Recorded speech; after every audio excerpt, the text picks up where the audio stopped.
Olá, o programa 40 Minutos está no ar. Um programa que valoriza o cidadão ouvindo a sua história. Nosso entrevistado de hoje é o administrador Ricardo Soley Foster. Seja bem-vindo ao nosso programa, senhor Foster. Heitor, eu que agradeço o convite de poder falar um pouco sobre a nossa Foz do Iguaçu.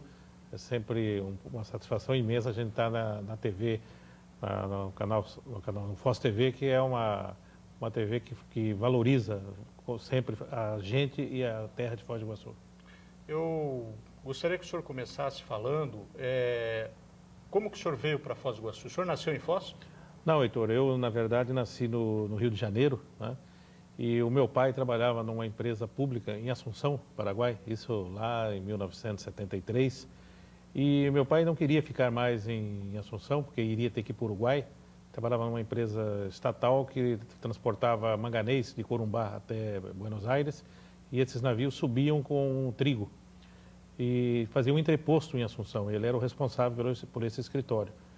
E então ele fez um acordo com a empresa, né, do Ministério do Transporte, e foi para Guaíra.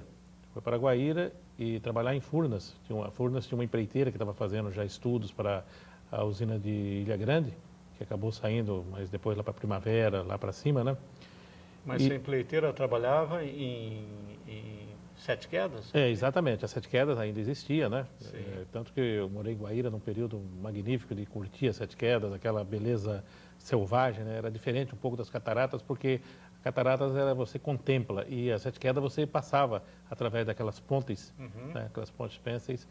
E então meu pai ouviu falar também em Itaipu, como ele era desenhista projetista, ele resolveu vir a Foz do Iguaçu e já foi contratado. Havia uma carência muito grande de mão de obra especializada. Começava então aqui em Foz do Iguaçu, no ano de 74, os primeiros serviços de Itaipu. Meu pai veio para cá em 74. Sim. E logo na sequência nós viemos atrás, a família, né? Sim. Você não era casado ainda? Não, eu tinha 20 anos, né, quando eu vim aqui a Foz do Iguaçu. Nós éramos uma família numerosa, de 5 irmãos, né? E, inclusive, o primeiro contato que eu tive em Foz do Iguaçu foi justamente vindo de Assunção para Guaíra. E estranhei a cidade, né? Era janeirão, 74. Uma Calorão cidade, calor, poeira, pouquíssimo asfalto. A Avenida Brasil era 2 mãos, né? Eu fiquei ali na rodoviária, na antiga rodoviária na Avenida Brasil, lá no começo da Avenida Brasil, com a República Argentina, próximo ao batalhão, no Hotel Luz. Uma rodoviária improvisada. Improvisada.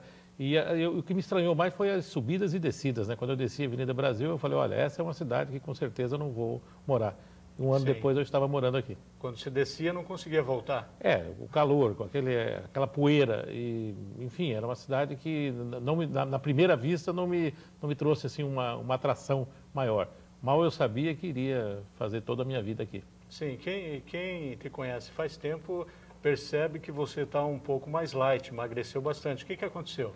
Eu fiz uma cirurgia bariátrica, né?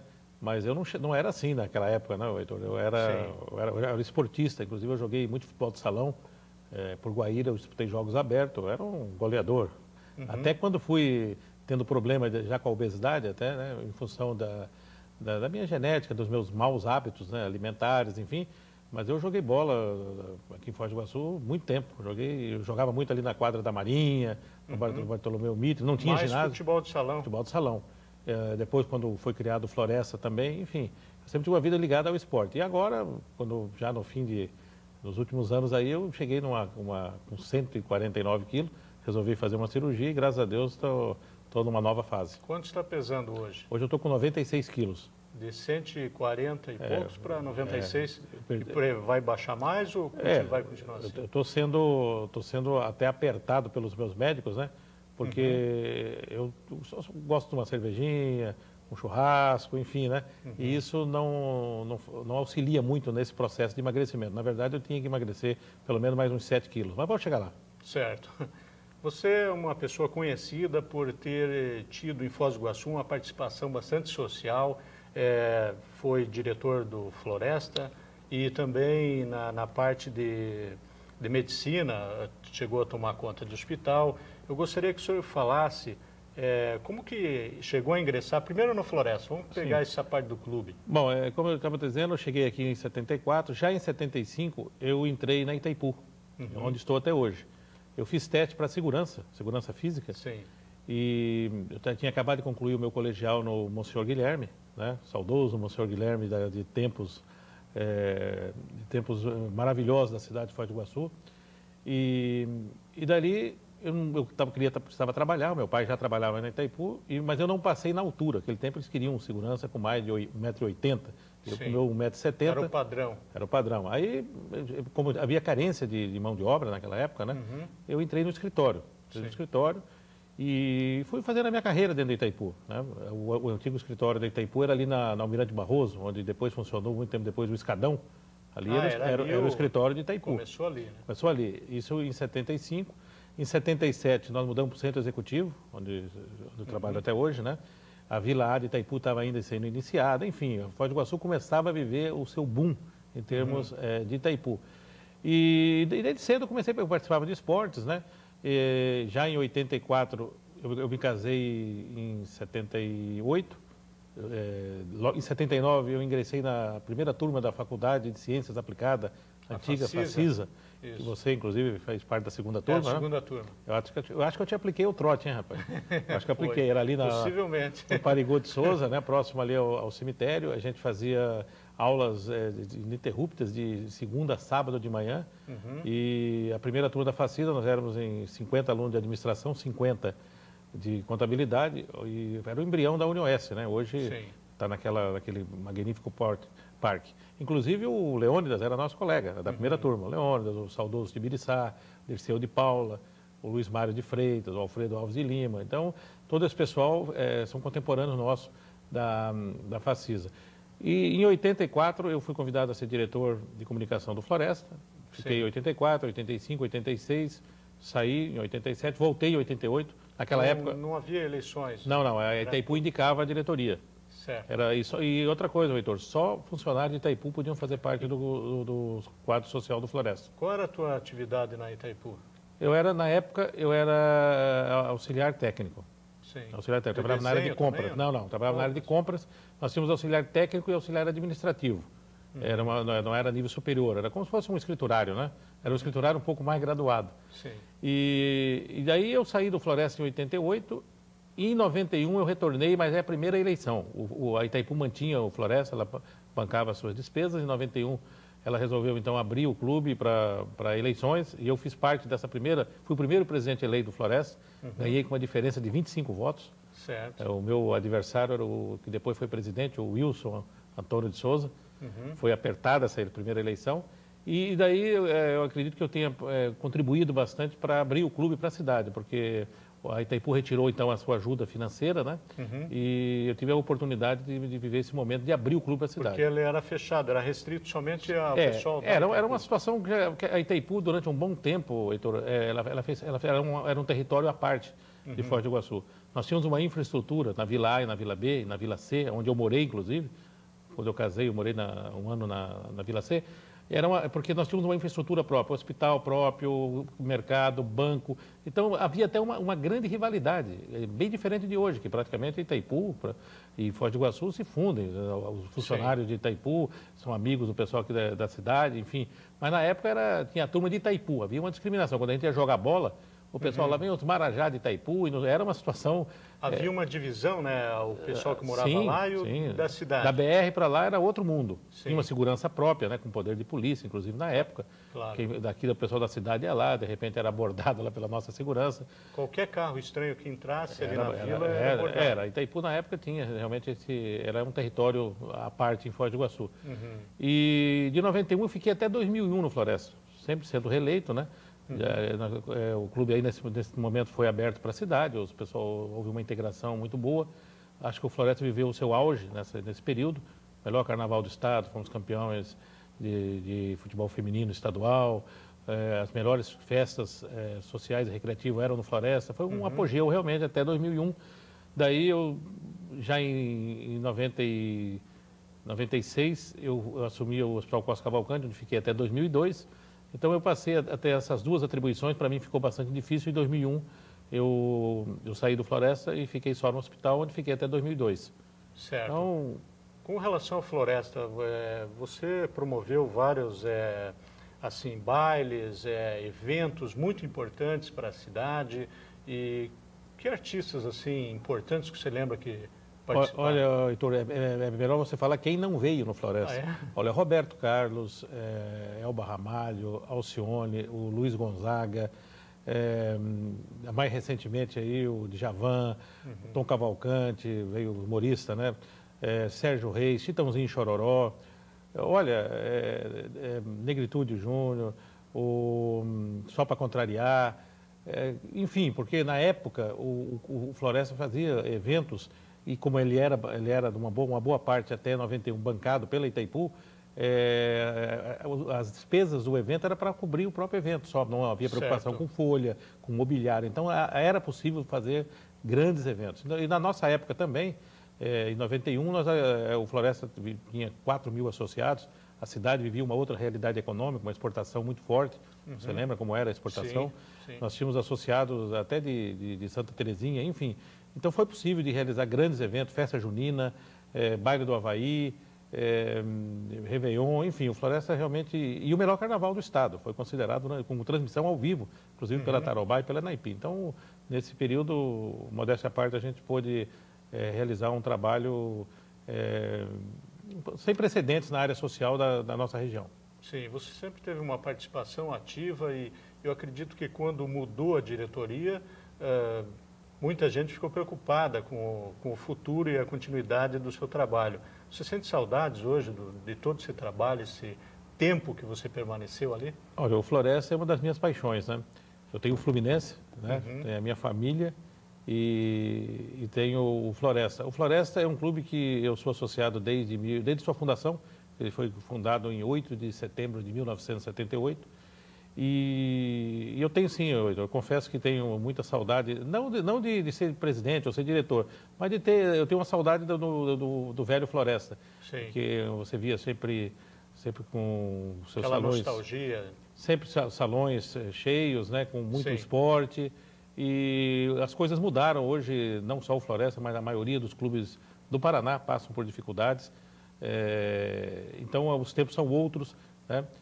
Enfim, mas eu sempre que posso estou ali no Floresta, não esqueço os meus amigos e gosto muito daquele clube. E hoje o clube, para se manter, ele depende da renda para pagar o cachê do artista? O clube desde 91 ele passou a ter que, como um clube qualquer, né, como outro clube qualquer, ele tem que ser, a sua gestão é feita com base no seu suporte financeiro próprio. Ou seja, com a contribuição das mensalidades, com a promoção de eventos, e esses recursos é que bancam as suas promoções. Isso eu já, quando assumi, inclusive para mim foi uma surpresa, porque quando eu assumi eu achei que a Itaipu continuaria pagando luz. Não, aí foi difícil, nós tivemos que fazer um processo todo de transformar o clube numa empresa, né? E é o que vem sendo feito até hoje, né? Nessa parte do clube, antes da gente passar para outra questão, você lembra de algum caso importante que vale a pena relatar, que tenha acontecido no clube? Olha, o Floresta ele é rico, né, em histórias, né? Sim. Nós tivemos principalmente do Carnaval. No Carnaval sempre surgia alguma coisa interessante. Então tem duas histórias do Carnaval que me marcaram bastante. A primeira foi era uma sexta-feira e nós sempre, inclusive a gente sempre criou algumas inovações. Por exemplo, não tinha baile de Carnaval sexta-feira e nós fizemos uma abertura para o Carnaval começar na sexta-feira. E nós fomos procurados então por uma tripulação de um avião que fazia carreira aqui. E eles queriam ficar no baile até mais ou menos uma meia-noite e meia, 1 hora, porque no dia seguinte teria um voo para Curitiba, às 7 horas da manhã. Mas eles queriam entrar rapidamente, só para brincar e tal. E até nós fizemos aquilo como cortesia, porque a empresa na época oferecia também algumas passagens para nós. E eles entraram, era o moça, o comandante, enfim. De repente, depois o baile começou, uns 20 minutos, deu um sururu lá embaixo. E nos chamaram, era justamente o comandante com o piloto que brigaram com o ciúme de uma das aeromoças. E o copiloto deu um soco no supercílio do comandante, que precisou a gente levar para o hospital. Sim. E dali nós ficamos imaginando como é que seria no dia seguinte o voo. Porque imagina só.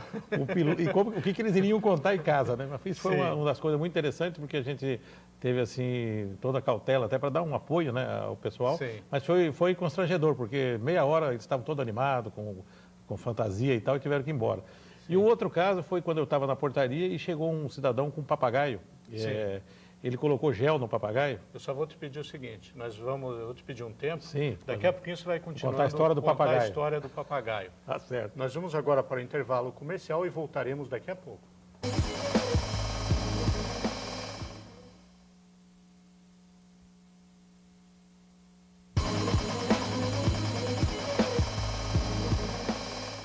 O programa 40 Minutos está de volta, hoje entrevistando o senhor Ricardo Solley Foster.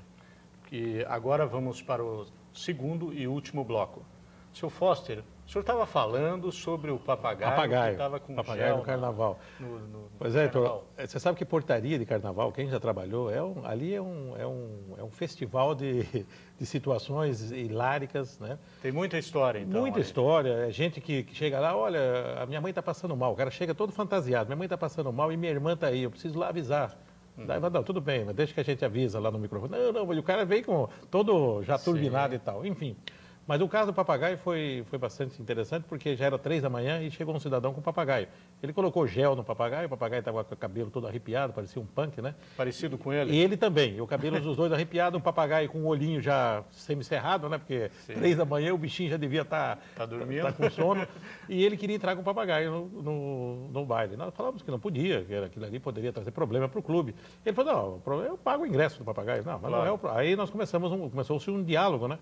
E ele falou, não, então você fica com o meu papagaio aqui. Só que ele tem, quando eu voltar, eu quero o papagaio inteiro. Não, mas não dá para ficar. Eu falei, leva ele para casa. Ele falou, não, lá tem um gato lá da vizinha que está de olho no papagaio há muito tempo.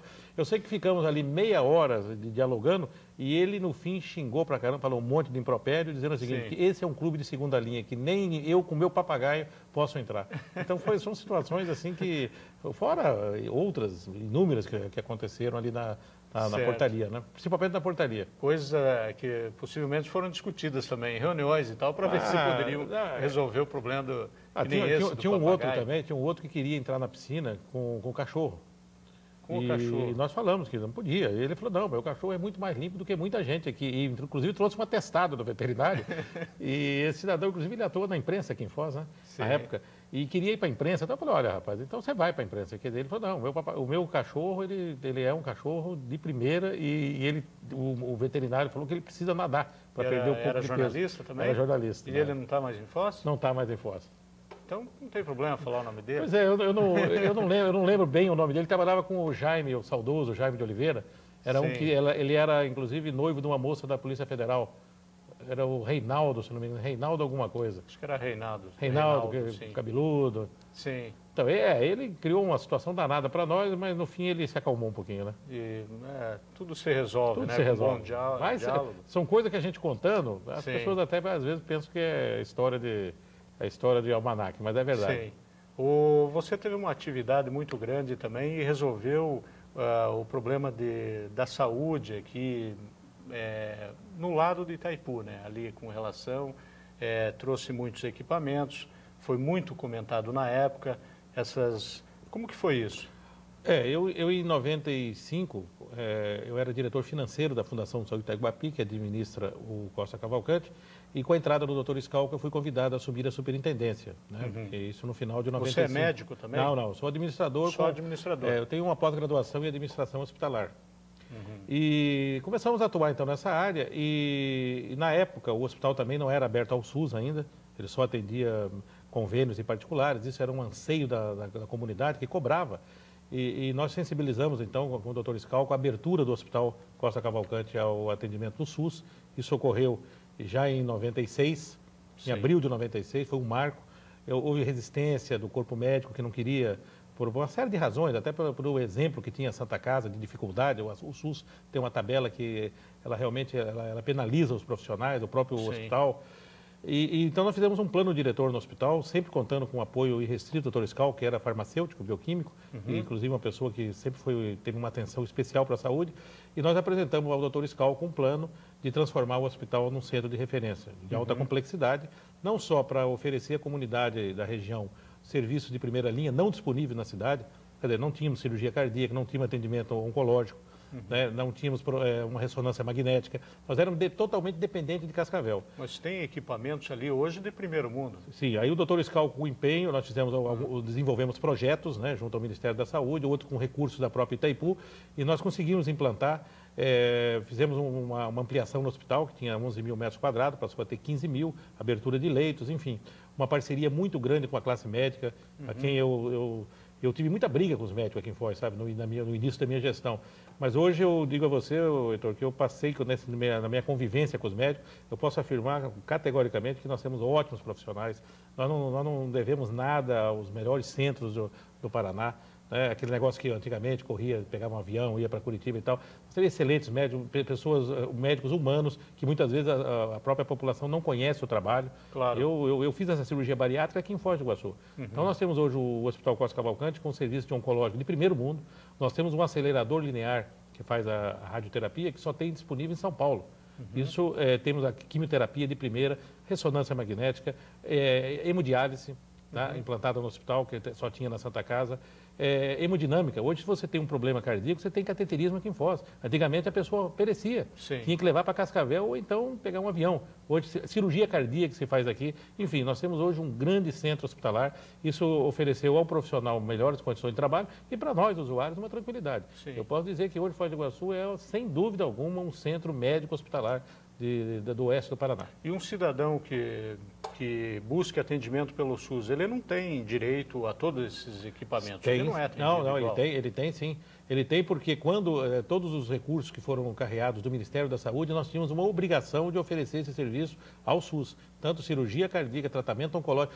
98% dos serviços oncológicos são do SUS, porque é um atendimento caro. Radioterapia e quimioterapia é altíssimo. Sim. Quem não tem plano de saúde não tem condições de fazer particular. Então, hoje, em Foz do Iguaçu, houve uma sensibilidade também da Prefeitura na gestão anterior e dessa também, e do Estado, de oferecer serviço ao SUS. Então, todas as pessoas que antigamente tinham que ir para Curitiba, Cascavel, sofrendo, tendo que ficar em pensões e tal, hoje faz esse atendimento Sim. aqui em Foz. E nós, mais uma vez, eu repito, nós devemos isso ao doutor Euclides Scalco, que foi a pessoa que apostou nessa ideia.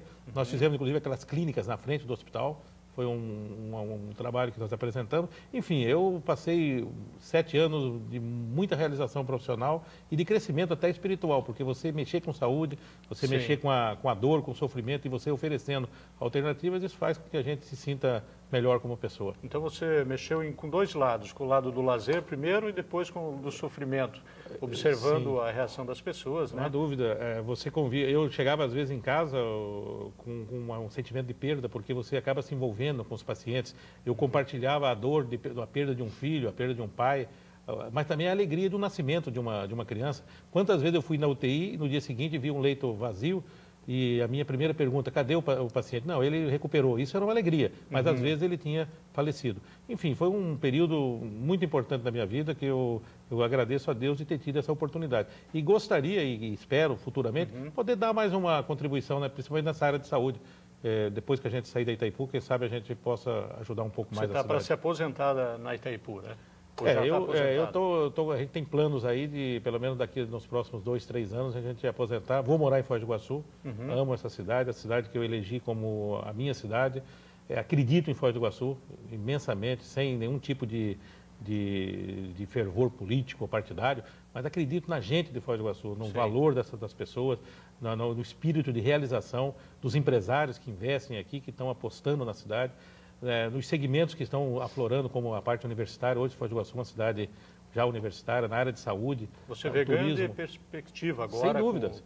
Eu sou um eterno otimista. Eu acho que, independente das dificuldades que nós temos com ponte, com a atividade de muitas pessoas desempregadas, enfim, eu acho que Foz do Iguaçu vai começar a entender que tem outras vocações e um turismo mais forte, uma cidade que ofereça a quem visita segurança, opções de lazer, porque não adianta, Heitor, a pessoa vem em Foz do Iguaçu só para ver Itaipu, Cataratas, Paraguai e ir embora, não adianta. Então nós temos que ter um pouquinho mais de arrojo. Eu estava falando contigo nos bastidores. O turista vem a Foz do Iguaçu e não conhece o Rio. Quer dizer, por que não explorar esse potencial que nós temos? A cidade está de costa para o Rio. Né? Você não vai lá porque, infelizmente, a segurança não permite. E um rio que passa quase no centro da cidade. No centro da cidade, você já imaginou você tendo ali mirantes, tendo quiosque, como tem na Argentina. Na Argentina é uma maravilha. Eu fui esses dias na Argentina, eu fui lá ver o pôr do sol. Quer dizer, quantas coisas nós poderíamos fazer. Eu acredito na capacidade da gente de Foz do Iguaçu, nós vamos chegar lá. O governo atual parece que já está buscando verba federal para para fazer esse eu diria empreendimento? Eu diria a você, Heitor, entrando nessa questão na questão política, que o governo federal tem uma dívida com Foz do Iguaçu muito grande. Sim.